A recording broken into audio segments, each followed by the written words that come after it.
our social environment is ultimately the greatest determinant of human behavior and of human consciousness, and ultimately even of human nature. And this brings us back to that central question of the manifestation of human nature.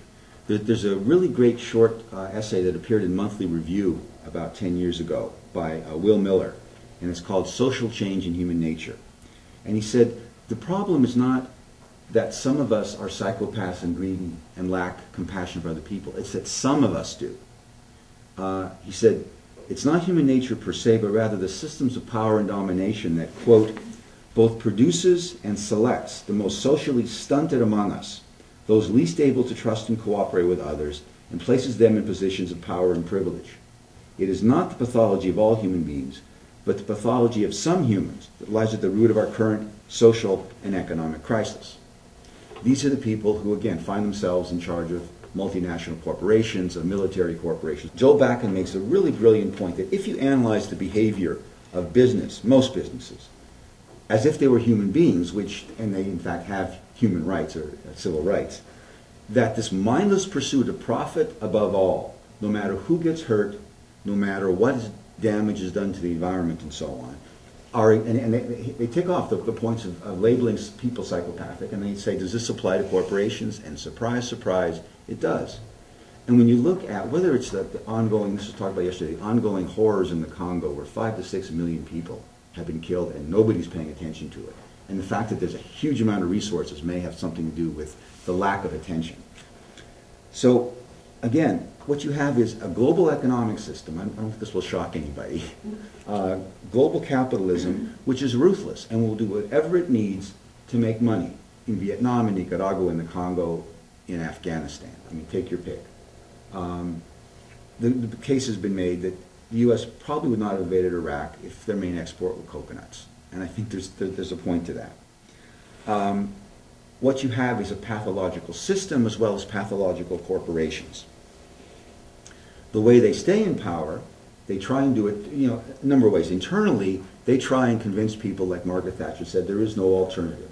This is the only way to run an economy and a government, and this way will bring prosperity eventually to everybody. Constantly rising living standards.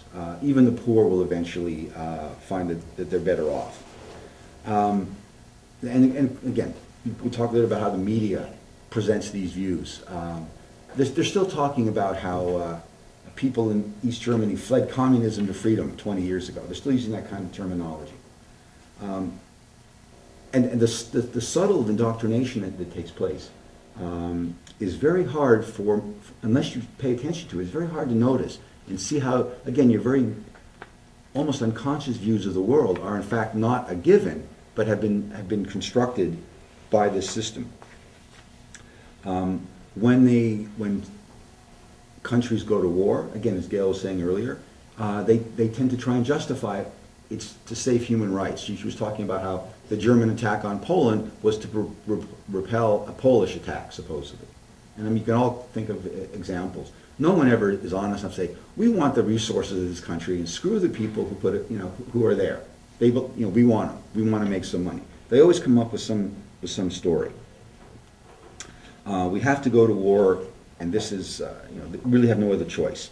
And my fear is that this is going to get even worse because, for a number of reasons, but the glooming scarcities of oil, food, and water, which are pretty basic to life, are going to become more and more serious. So again, it's this pathological and really single vision of more and more money. We can never have enough. That gave the military-industrial complex, which was in its early years but still very powerful, the political clout to say, when we want to keep the U.S. economy going, we're not going to, for example, have a national health care system. We're not going to have a system where we provide tuition for people to go through universities. Obviously, there was some prosperity. There were things like the GI Bill, which helped veterans and so on. But the core component was continued high levels of military spending. And for that, of course, you needed an enemy. And for that, they obviously focused on the Soviet Union and worldwide communism. And there was an American senator, I think it was Vandenberg, who in 1947 was talking to Truman in a cabinet meeting and said, just direct quote, "We have to scare the hell out of the American people with the threat." And of course, this was 47. This was when the Truman Doctrine was promulgated, saying that the United States would stand with anti-communists around the world to prevent the spread of totalitarianism and so on. And ever since then, of course, the military-industrial complex has continued to grow. It's continued to grow not only internally in the United States, but through trade, by selling arms to the rest of the world. The United States, year after year, has been the #1 seller of military equipment to other countries. The U.S. military-industrial complex is probably the single most powerful economic force in the world. They have bases in, they have 700 bases, I think, around the world. They've got fleets everywhere, of course. They sell excess weapons to other countries. And this is partly because, again, the U.S. ran into this problem. At the end of the Second World War, they could convert some of their military plants into making washing machines and cars. But the American people could only buy so many before the market was saturated. Profits would disappear. It's the same thing with military. They sell a lot of weapons to the U.S. government, but at some point they can make even more money by selling around the world. Yeah. The irony, again, is that nobody wants to go to war. Wars don't happen. Men just don't decide voluntarily because of testosterone to go and attack other people. You know, again, these are social constructions. This is manipulation. This is fear. These are threats. And at the risk of stating the obvious, what we need is not just support of war resistors. We need to all become war resistors. We need a global movement. The other superpower, as the New York Times said, which says we're not going to tolerate this anymore. No excuses. That's it. As Judy Rebick wrote in her book Imagine Democracy, democracy is the most powerful tool for social change the world has ever seen. So that the goal and the way to the goal is the same thing. Real democracy, real self-determination. And the only way we can do that is to become active.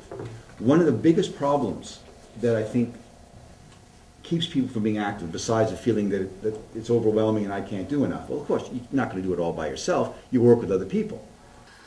Here is your opportunity to help build a framework for participatory democracy. In other words, it will not happen unless you participate in it. You see, the more you participate on this ball, the more relevant the issue will become. And you see, the more relevant the issue will become, the more attention the politicians will pay. All right? But is this kind of naive hope, whether it's trust in our leaders or our God or whatever, that somehow, or the human spirit, you know, the Olympic spirit, whatever, that somehow we'll survive and I don't have to do anything. I don't have to think about things. I don't have to sort of grow up and be an adult and be responsible. And that kind of false optimism is a huge threat.